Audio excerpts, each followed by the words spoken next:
All right. Well, welcome to Men Are Forged podcast. I got a great guest today. I'm excited for Ben Higgins. I mean, Ben, I can give you an intro, but I feel like there's just most of you people know you from The Bachelor, but you got a book called Alone in Plain Sight, Searching for Connection. When you're seen by not, but not known. No. That's a long subtitle. That's a good little Yeah. subtitle there. Yeah, it's right behind your shoulder there. But Shut it up. also, man, dude, you're kicking butt with your coffee company, trying to end poverty all over the world. That's freaking awesome. And then you got a new podcast out, Hope Still Wins. And I look forward to just talking to you about all of it. So, Let's dive in, man. Yeah, let's dive in. It'll be, it'll be good to talk it through. I haven't talked through it all in a while. And sometimes, it's fun to sit back and talk about how everything gets created. Yeah. So, I mean, thinking about all those things, did you ever think 10 years ago that you'd be doing all this and be where you're at? Oh, heck no. I mean, 10 years ago, the reason I even went on the show was because I was looking for some path forward.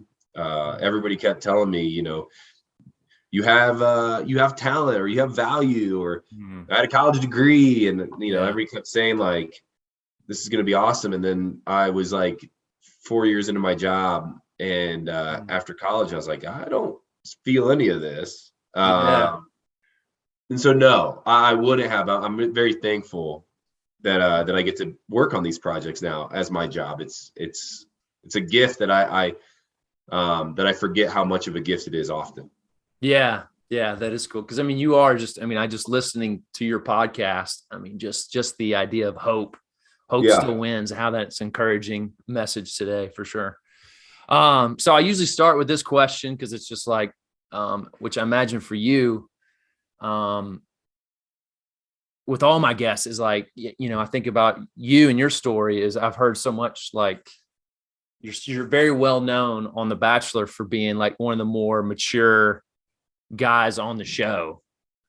And I got to think like, man, this guy probably had deep down respect for women, had an upbringing where he learned to mature. And so I'm just like, my question I always ask, like, what were your early influences before adulthood? What really shaped your thinking, especially related to relationships and women and all that kind of stuff?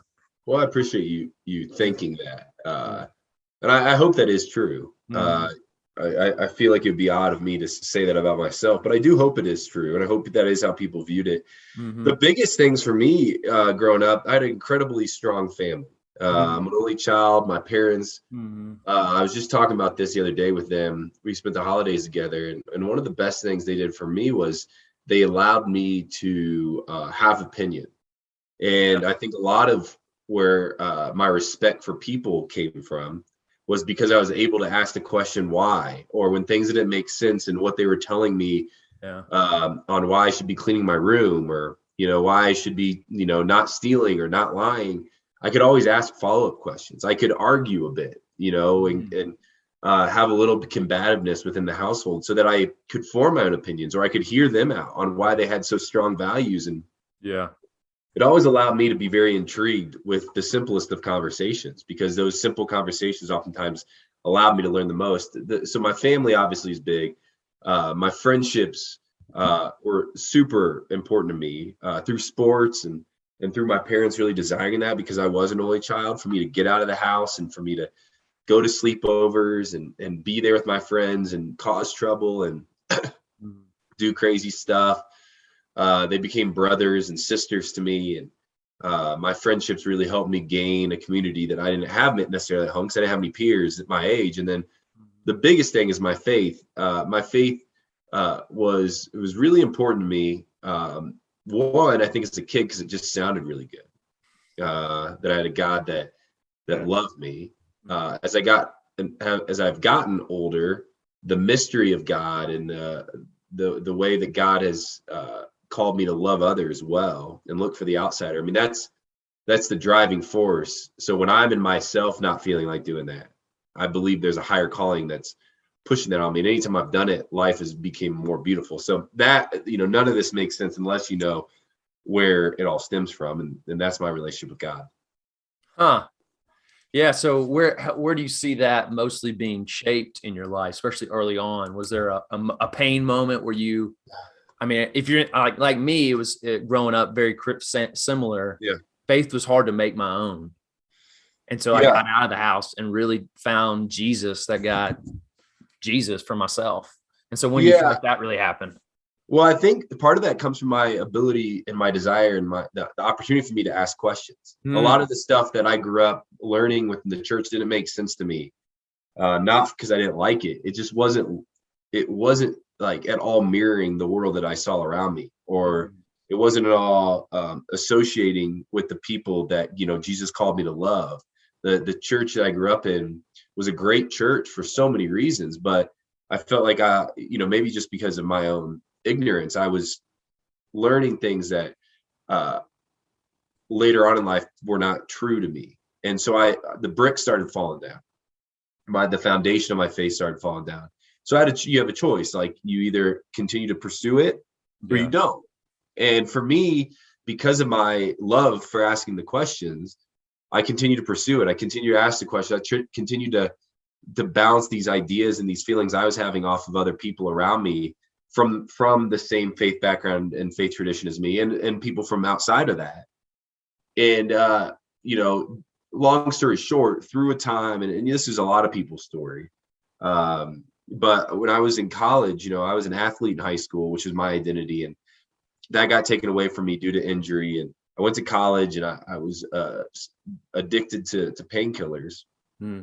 And it really wasn't a problem in my life until the moment it became one, which is when I started hurting people in the process of it and stealing from people to get it. And there's just a moment where I was kind of on my hands and knees going, I don't really want to do this life anymore, the way I'm doing it, at least. Like, this isn't that fun for me. I feel confused. I feel disconnected. I'm numbing every pain that I've ever, so I'm not learning anything new. It's kind of boring.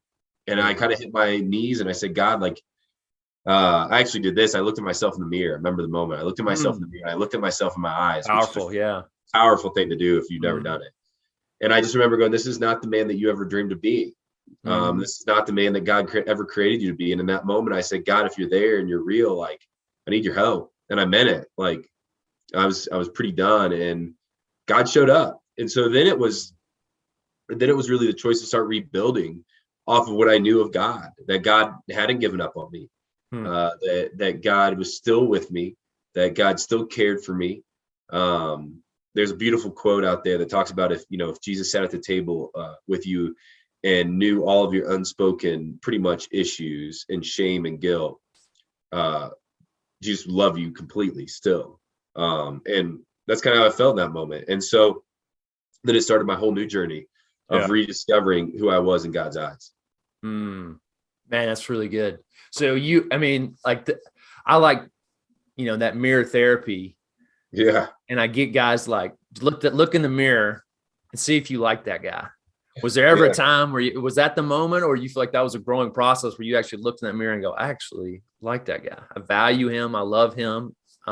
Maybe not as much as God does, but did it ever come to that time for you? I think I would be lying to you if I said at that moment I started to look at myself and go, I like this guy. Yeah.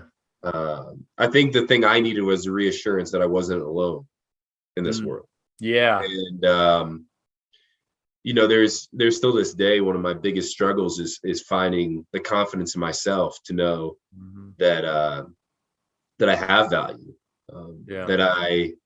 that I contribute well, that I am not only loved by God, I'm loved by others. I'm liked by others. Maybe that's even more important, that I'm liked by others and by God.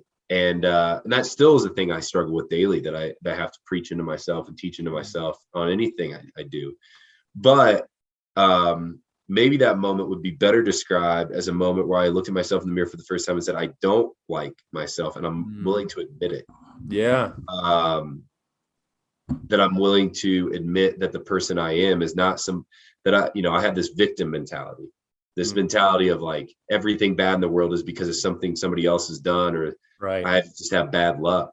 But in that moment, I was willing to take some ownership in some of those things and say, do I have the ability, knowing that there's a God that loves me, to take action and to try to sort some stuff out. And then that might be the best moment for me, is just having the empowerment to take action.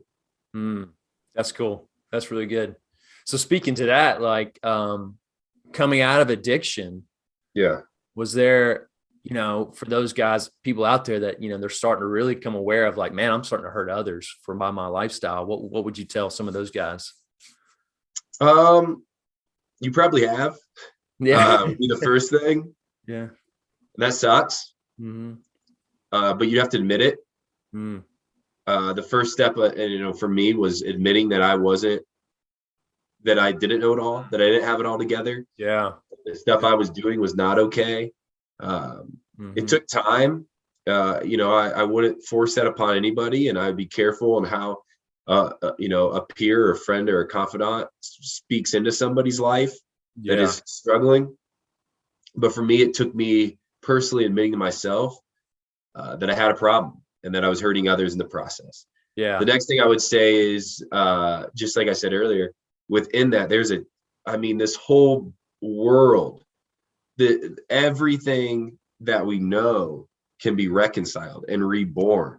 And so admitting it and then reconciling some of those pains and talking to those people, or just even teaching them into yourself, and then rebirthing into something new, creates not only a beautiful story, it creates all of our stories. You know, I don't want to preach, but you know, my whole life is built on the idea that resurrection has existed since the beginning of time. And so if we can't, if the God of love shows us a symbol of resurrection, I have to believe that we have that same opportunity to resurrect our own lives. And so for me, that got me fired up. Like when I heard that, when I was feeling at my lowest and I was feeling incapable of moving forward, or I felt like I was just causing a path of destruction, for somebody to speak into me and for me to believe that there's an opportunity for resurrection in my life, that fired me up. And I believed it. And I would like to think that my life has been changed because of that belief. Yeah, that's good. Yeah. And so really looking back at that time, did you feel like putting the redemptive nature of Jesus on that part of your life, did you feel like you learned a lot about who you were that was a roadmap to who you are today? Oh, 100%. There's a ton of like qualities that come with that. One is patience for myself and others. The other is the idea that, you know, I'm not going to get it right. That I have to lean on something greater than myself. That if I'm the biggest thing out there, then this world's in big trouble. And it also, and not all the time, but I'd like to try to work towards that, is allow me to look for those that are hurting the most and believe in them. To not give up on their story. So yes, to answer that is the pathway to my life now, with the work that I do with Generous and the work that I do with Hope Still Wins. And even at some level, you know, I have a podcast with iHeart that's going on 4 years called Almost Famous. It's a strictly pop culture podcast. I am not a pop culture expert. But it, you know, I guess the way that I reason continuing to do it is because the community that listens, I would like to believe that there's beautiful things happening in their stories too, because I think humans just create beautiful stories. It's in the day, we're all created in his image, right? Yeah, that's good. Yeah. So, I mean, after college, what was kind of the next step for you that was really big? I mean, how old were you when you first started The Bachelor? I was the youngest bachelor of all time, so I was young, man. I didn't know that. And so right after college, I was dating somebody that I thought I was going to marry. Cliffhanger, I didn't marry her. But I was an only child from the Midwest. I love my family. I still love my family. I still love my hometown. It will be my hometown forever. I live in Denver. Denver is home, but it's not the place that has formed and made me. And I still have so much love for Warsaw, Indiana. I always will. But she was right. She said some harsh things. she said, hey, she was 2 years younger than me in school. And so when I left school at Indiana University, she said, you're never going to leave home. I was like, you're right. Why would I? Right. I can have a fine job in Warsaw and I can make a living and we could have a house on the lake and, you know, a great little family. It'd be awesome. It'd be awesome. And she found that, I think, boring. And I get it. And so I moved. So she broke up with me. And right after college, I said, well, I'm going to prove her wrong. And so I moved to Peru, South America, and with a buddy of mine. And we taught English in Peru. And then I got super homesick. So she was right. And I came back after baby steps, right? Yeah, baby steps. I came back and I was down there for 5 or 6 months maybe. And I came back to my hometown. I was working a minimum wage job and it was a great job, but it was not a full-time job even. And I had a college degree and my parents were like, you need to find something. And I said, I need to find something. So I moved to Denver, took a job with a software company. If you know my career today, my career is pretty much built on talking and interacting with people. My job at this software company was writing software user manuals. So I was not talking to people and I am not that tech savvy. Well, in fact, in today's world, I'd be considered very non-tech savvy. And so everything that like was not a skill set of mine was being on display that I was getting paid for. And I was super unhappy with it. It was not that the company was bad or the job was bad. It just wasn't my job. And it was sucking my soul away. I felt like a robot. And so one day, the biggest, and it might always go down this way, but I believe it was the most pivotal moment for me was this lady at my work coming up to me and saying, hey, there's a casting call in Denver for the Bachelorette. Would you go with me and I'll take you out to lunch? And I said, no, I'm not going to a casting call. She said, okay, how about this? What if I signed you up for the show and they call you? Would you answer? I said, I'd answer. So they did. And I ended up going on the show. But the big key moment there was it was the first time in a long time that I had somebody reach out to me like the show did and say, hey, we want you. Yeah. It still didn't fix my insecurity with not feeling like I belonged there because I didn't. But it was the first step in somebody saying, hey, we want you here. I thought it was a big joke. In my mind, I was like, I don't belong here. I'm a user manual writer in a room full of doctors and former professional athletes and musicians and business owners. And I'm making about minimum wage and I hate my job. And I haven't really had any relation to speak from. And I'm 4 years younger than most of the people in this room. Right. But that was the big turning point for me. That's kind of then like catapulted me into the rest of my career now, and kind of what I do with my life.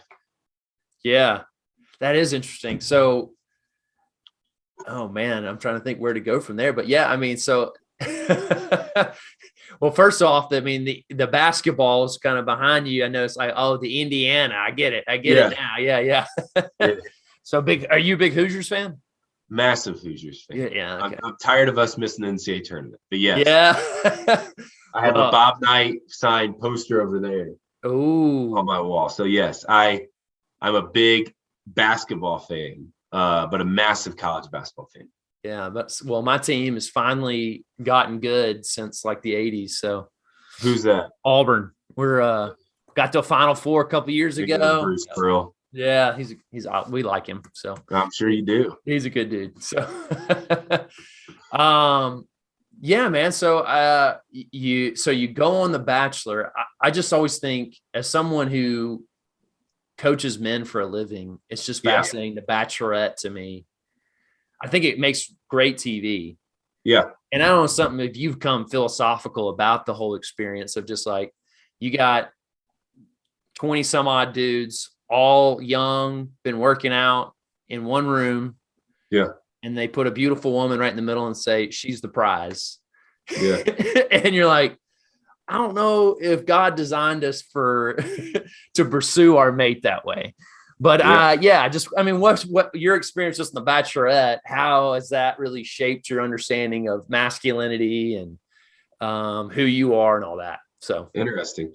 Yeah. Well, I cannot disagree with you. It is not traditional. Right. Um, and I would be interested to ask the people who've gone on the show, how many of them viewed it as an experience, or actually, when did it set in that you were dating this human? Right. Because for me, it took a long time. For me, it's a frat party until it's not. And then, the show changes course. So how did it change my view of masculinity? Well, as I mentioned a little bit ago, just my personality type. And I know I will always struggle with this. This is not a pity party for me. I will always struggle with the insecurity of feeling like I do not belong. I mean, I wrote a book about it. Right. I will always feel like the outsider. I have to combat that with truth, which is like, I do belong. But I have really high highs and really low lows. My medium, my ability to operate in this world when I'm really healthy is at a level playing field. I have to really work every day for that. And so what the show did for me personally, which I do believe is a gift from God, was it was the first time in my life that I was pulled away from everything I knew into a world I did not know. To think about myself and to think about what it was that I was looking for in a relationship, in friendship, what it was I missed from being separated. You don't have phones, you don't have TVs, you don't have computers, you have nothing but the environment you're in. And one day in particular, I was getting ready to go on a date, and this producer of mine, who was a good friend, but completely different than me in belief system, his intellectual ability is way beyond mine. His knowledge of faith and religion was incredibly, skilled. He sat me down and he said, "Ben, I don't like you." And if for as much as I felt that way, it's been very few times in my life that somebody has looked at me in the eyes and said, "I don't like you." And it took me back, and it wrecked me inside. And I said, "Why don't you like me?" Which is the first time I'd felt freedom to ask that question to somebody, because he said it to me. And he goes, "I don't like you because you don't allow me to get to know you. You're a wallflower. You stand on the sidelines. You say the right thing at the right moment. You speak up when it's necessary, and you stay quiet in moments where you could become controversial or you could cause issue. You're a wallflower, and I don't know you. And I'm tired." This is weeks into it. "I'm tired of spending so much time with you and never getting to know you." Wow. So then a whole new conversation opened up. Yeah. Why do you feel like why do you feel like I don't let myself be known? So 4 hours later, we sat down for this conversation. 4 hours later, we're still in it. And I came to the conclusion that I felt unlovable. I felt unlikable. I felt like when people really got to know me, they were going to pull away from me. So obviously going on a show where criticism is people's main source of entertainment is a really hard experience for somebody. It had to build some callous in me. It had to help me ask myself the question, who am I when no one else is looking? Who am I that I can be proud of? Who am I when I wake up in the morning? Who am I going to be at that point to my future wife, to my friendships? And so here's, to answer your question, the biggest thing for me was a place to become vulnerable as a man. I'm not talking that we have to get on our hands and knees and weep and cry and to feel all the things that, the world wants to tell us to feel. But just the ability for me to open up to somebody else across from me and say, "Hey, I do struggle. I do have issues. I do feel this way. I do think about this often." And for that to be the desire of this man to get to know me more, was something now that I've taken with me for the rest of my life. And my friendships have gotten deeper because those same kind of conversations exist weekly for me.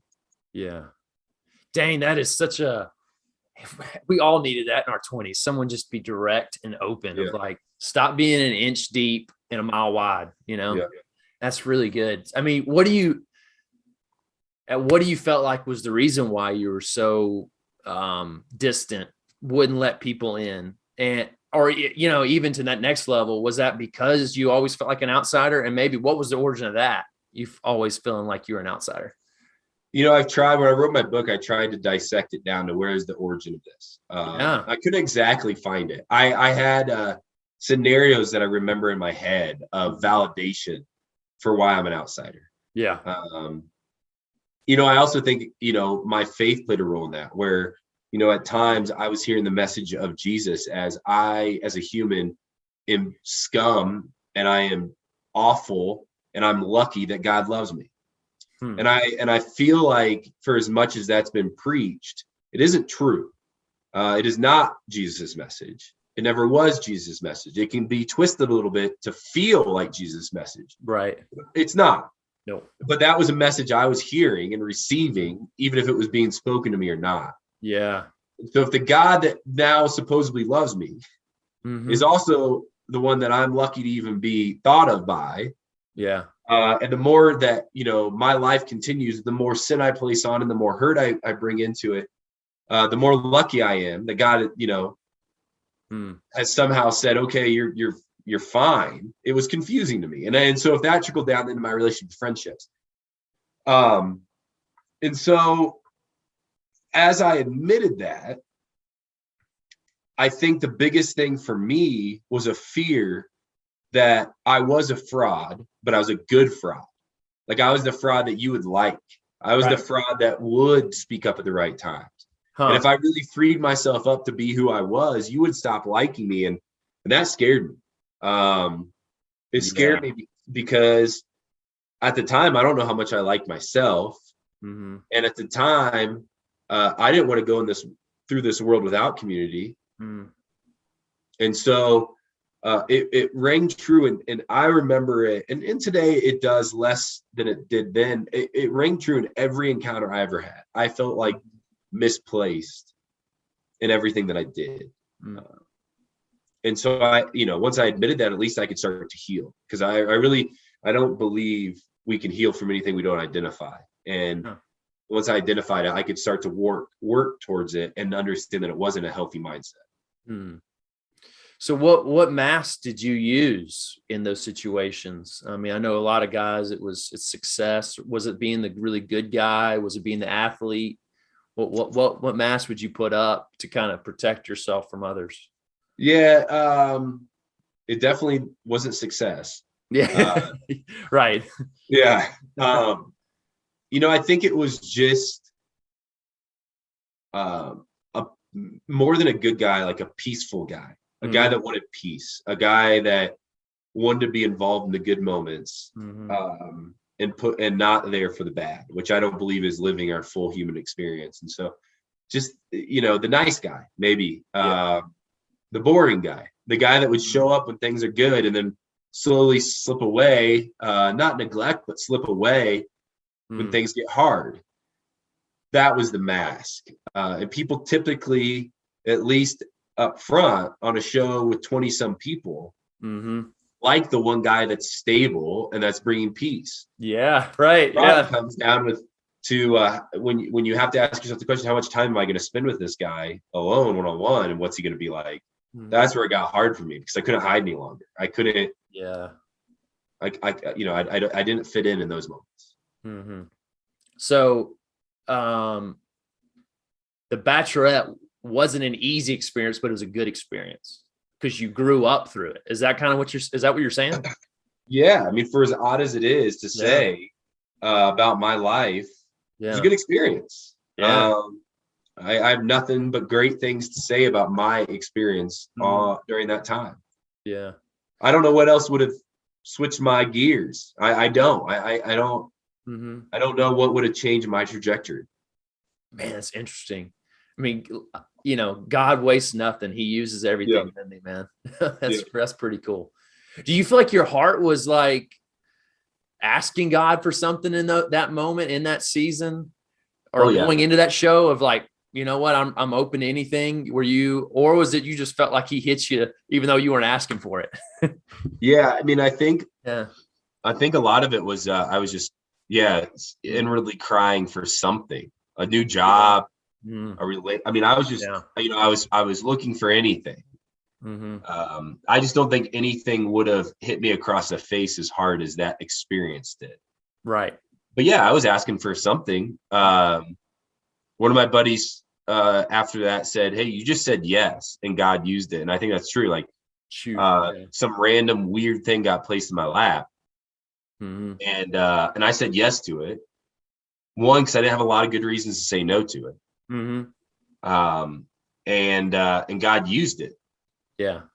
I was completely out of water. I was completely uncomfortable. I was so unfamiliar with anything that was existing in that world. I Yeah. mean, I had never been to LA in my Yeah. life until I flew there on a plane, and they pick me up, they drive me, and I see the Hollywood sign, and I'm feeling either super cool or super weird. So I was a fish out of water, and God used it. Yeah, that discomfort, how it's so necessary. Yeah. We all need that, especially in our 20s. And so because of that experience, did that lead you to saying yes to being the Bachelor? Because you felt like enough solid in who you were that you could be the focal point of a whole show? I would love to say that yes, I would love to say so. All right, give me your version. How did it happen? I mean, I think I felt stronger. Yeah. I knew I desired to be a partner to somebody. Mm-hmm. I also was in a season where saying yes to something I knew was changing my life for the better. Yeah. And so when that opportunity came, I had to believe that God was going to use that too if I said yes to it. And that's just not saying television. Like even in my life today, I'm very hesitant to say no to things. I have to really keep my yeses yes and my no's no, and think through both decisions, because I said no to things looking back on that I know could have been used for something terrific. Mm-hmm. And so I just said yes. Now, I'd be lying to you if I said also the idea of being the Bachelor did not excite me. I mean, 6 months before, I was sitting on my couch in Denver with no friends and no relationship, just thinking about the time that the girl said, "You're never going to leave home." Yeah. So the idea that now I was going to have a bunch of amazing people show up to try to get to know me, and I was going to try to get to know them. And with that, I was going to have what I thought at the time was some fulfillment in the fame.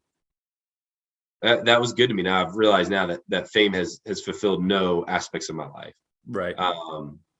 But it was exciting for me. And so I said yes, I think with all those, things contributing. Mm-hmm. Interesting. Yeah. So you've mentioned that before. I mean, that just community, feeling like an outsider. Did you experience a level of community that you've never had before through being part of the show? Yeah, I think so. I mean, they're really good at when you're the Bachelor. I'm sure the Bachelorette, they pump you up.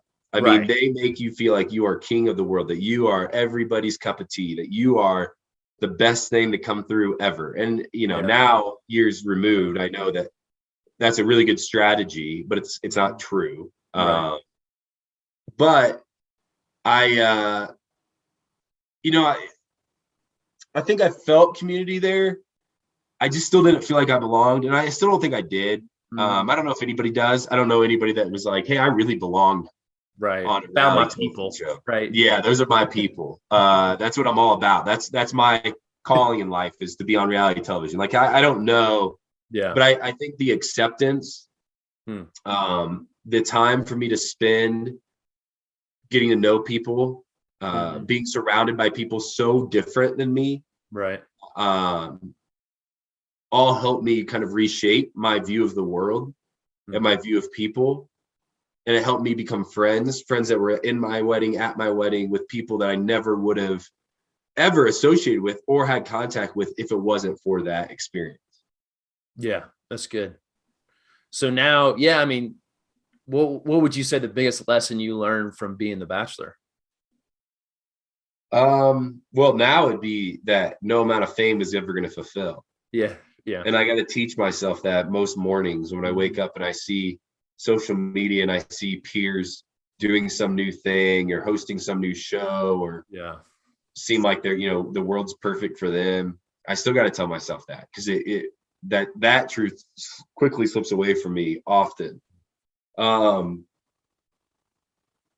think I also realized that everybody has a story and everybody's story is worth telling, including my own. Um, Yeah. and the weirdest thing for me, I remember I was standing up at a church doing a talk, and it hit me all Mm-hmm. of a sudden, out of nowhere. Like this was not planned. And all of a sudden I was standing up there and I was like, you know, the weirdest thing about doing this talk today, because I just felt like I had to say it. I was like, the weirdest thing is these same ideals and ideas have been a part of my life since my early 20s. Mm-hmm. And now because I'm on a reality television show, I'm getting paid to tell you about this. That's weird to me that my Yeah. voice somehow matters more now, or at Mm-hmm. least it seems to matter more now because I was on television than it did before I was on TV. Mm-hmm.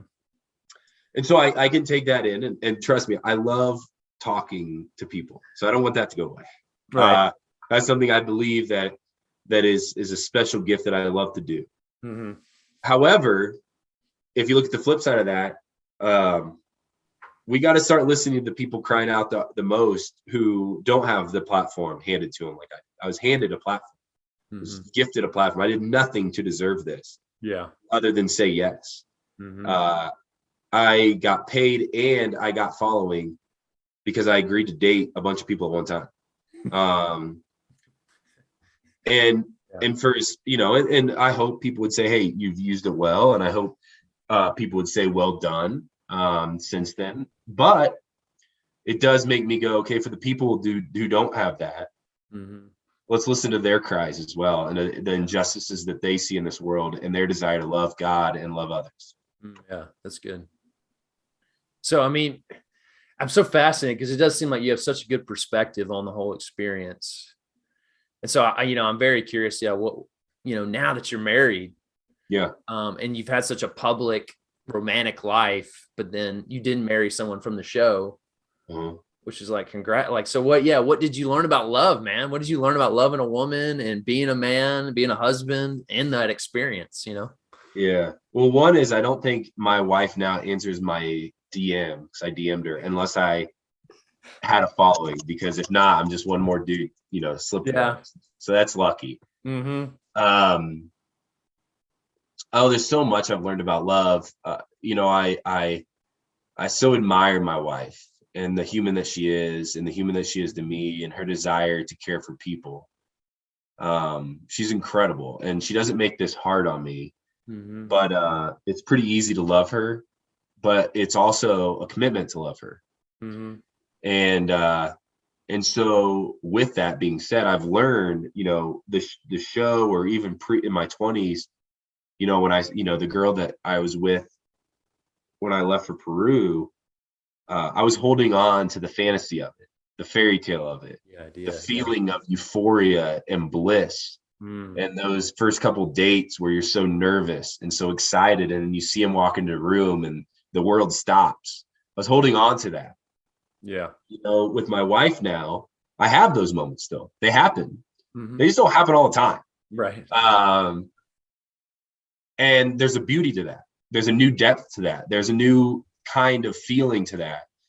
And I love her because I know her, and because I'm getting to know her better, and because I always get to know her better, or at least I'll try to.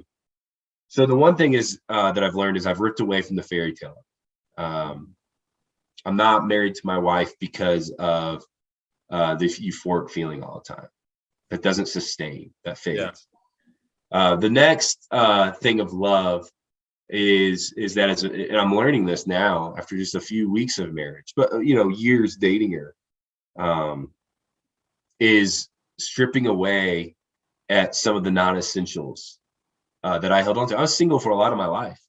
I was living alone for a lot of my life. I had a moment in my life where I felt really cool and a really big deal.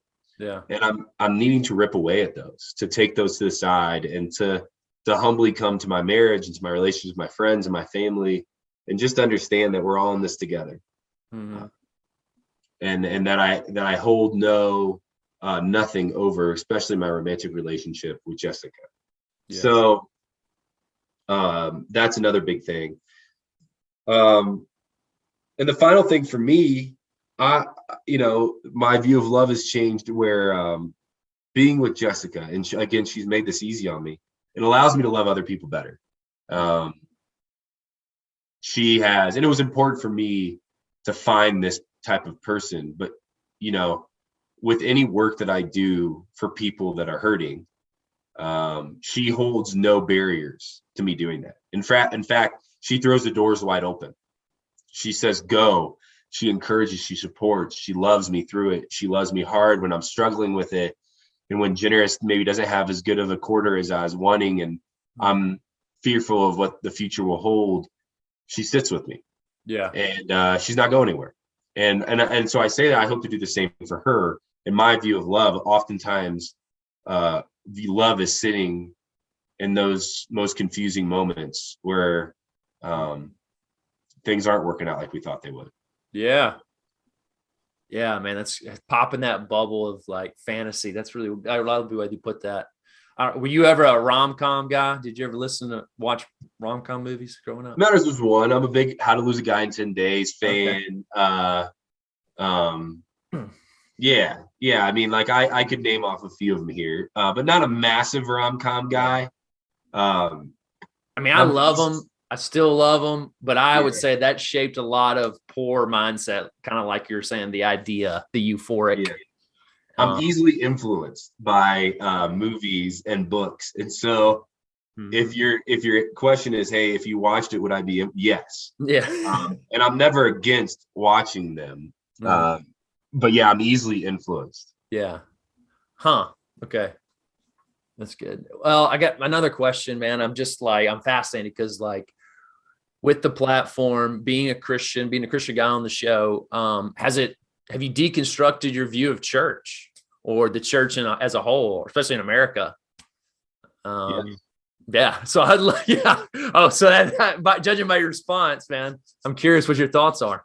I don't know how far you want to go down this hole, but yeah, we've only got like 13 minutes, but I'm like, I wish I started with this one. So yeah. Yes. I have. You know, I over time, I believe a few things to be completely true. I believe that God loves. I believe the world, and I believe that is truth, because the world that I've operated, when I said things weren't mirroring the world I saw, I've only seen joy and hope and gentleness and kindness and self-control come from a place of love and loving others and loving yourself and loving your family.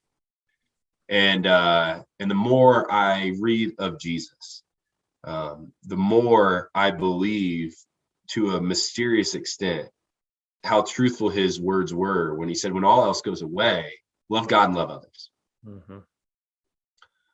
And I believe, so to go into, you know, my very high level idea of the church, at any moment when the church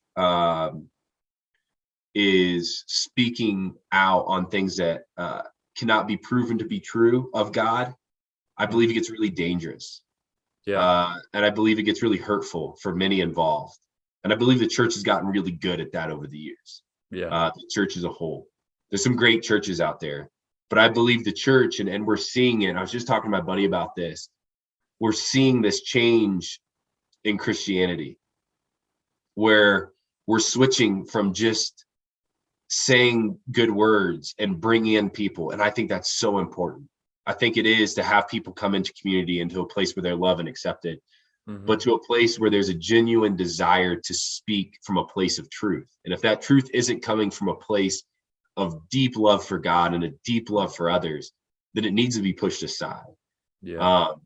My parents, you know, are, I think they would define themselves as evangelical Christians, which is a big word, or a big kind of umbrella now. And, you know, like it or not, it's getting good press and really bad press, the evangelical Christian community. And my parents were finding it hard to fit in a church setting, because things were being spoken and done from a stage that they didn't always agree with. And they felt like they were being pushed aside. And so what they found is this home church idea, this church where they bring in a few people and they discuss and they talk and they fight and they hold each other accountable, and they discuss some of these big issues that should be discussed and and there should be discord around those in a community of people, that it's a safe place coming from a place of love. And I believe that's the future of the church. I believe I go to church anytime I sit down with my friends in a meeting or my friends over a drink, and we start talking about loving God and loving others. We start talking about fighting poverty. We start talking about bringing people out of sex trafficking. We start talking about the injustices globally, if it's the civil war in Ethiopia, or if it's the civil war of social media here in the US. Like, I believe that's going to church, and I believe I grow a lot from that. Yeah. And I believe God's in the center of that. Mm-hmm. And so, my view of church is being deconstructed, because I go to church a lot more than I thought I did.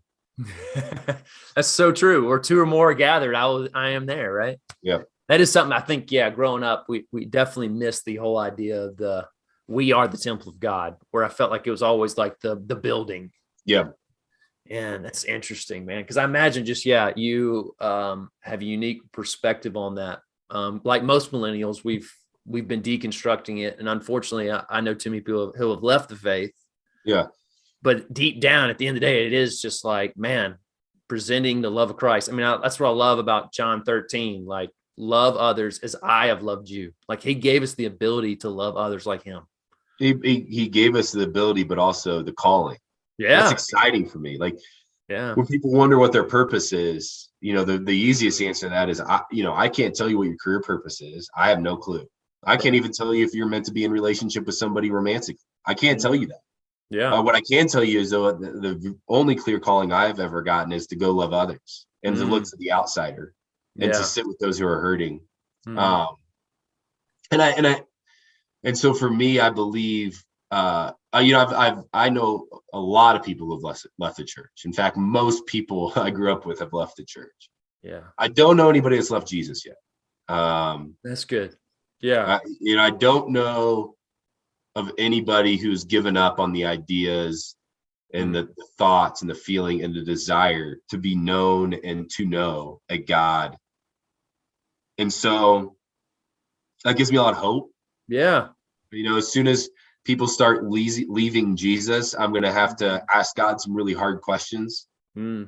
But I haven't met anybody like that yet. And I think part of that is because, we're a bunch of humans. We're working and trying to figure out how to hold a budget and to bring more people in and to build a building.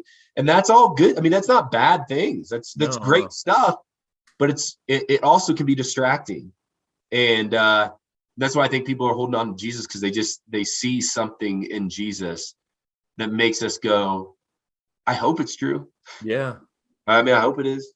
Because I think you hit on a great point is true. We grew up with a lot of truth, a lot of rigid truth, but there wasn't a lot of fruit with it. No. Like you're saying, like going in, changing poverty, getting people out of sex trafficking, like real fruit, healing people, like actual true ministry where people's hearts are coming whole. Yeah. But because real truth only comes in love, right? And I think you just nailed that, man. That's really good. And I think people who have met Jesus experience that. And no matter what church you've been in, you ain't leaving that. I mean, you can look through the history of the world, but let's, one that we're fairly familiar with is, the history of the United States. And you would see the church doing tremendous things to fight injustice, to bring healing spiritually or medically with hospitals, setting up education and school systems, advocates for those who are, feel like they're on the sidelines. Can't get away from it. Like you said, we can talk a lot, but there's action also associated with it. God has given us all the ability to take action on some of these things. And that fires me up. That excites me, because I believe the closer we get to Jesus, the more empowering and empowerment we'll feel. Yeah. To go out and fight some of the world's greatest pains. Yeah. Yeah. Like, I mean, you think of stories of just like, even the early church, they would just walk in knowing that death was a certainty, but yet still Like is that kind of the faith you're talking about? We're going and dressed knowing on the other, there's no certainty other than being with him in eternity. Well, or yeah, that, and the idea that on this earth, we've been called to bring the kingdom of God here the best we can. And so here, as we take action to love others well, that's exciting. I mean, that's, it's pretty cool that God has entrusted us to love humans well. And get me fired up. Yeah. He did leave and said, Tag, you're it. That's really good, man. All right. Well, man, tell me, speaking to that, tell me about the podcast, Hope Still Wins, like why you started it and why hope? What is hope? Well, I started with the same thing we're talking about. So I was sitting in the pandemic, seeing people yell from one side to the other. I felt like Jesus's name was getting thrown around in all sorts of conversations that I didn't even know Jesus had opinions on. There was social wars and cultural wars going on amongst dialogue. And then the pandemic offered us a really good time where all these people who we viewed as higher than us were sitting at home and doing nothing. And so I started Hope Still Wins with the hope that I'd have people from all different faith backgrounds, all different traditions, all different experiences in life, pains and regrets. And I would sit down and ask them about their story and why they believe what they believe, or why they've came to conclusions they have, and so why they do what they do. With the hope that through that, they would maybe become more relatable, that we could start seeing ourselves in all of us and start wanting to hear other people's stories. So that's Hope Still Wins. We sit down with incredible thought leaders who have a story to tell.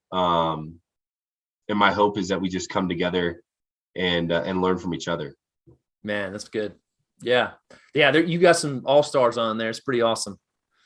Yeah, it's been quite the experience. And today I even sat down with somebody who is the founder of the Poopery company. And she tells her story. She was bankrupt at 38. It was like her third bankruptcy at 38. She was divorced like 3 times.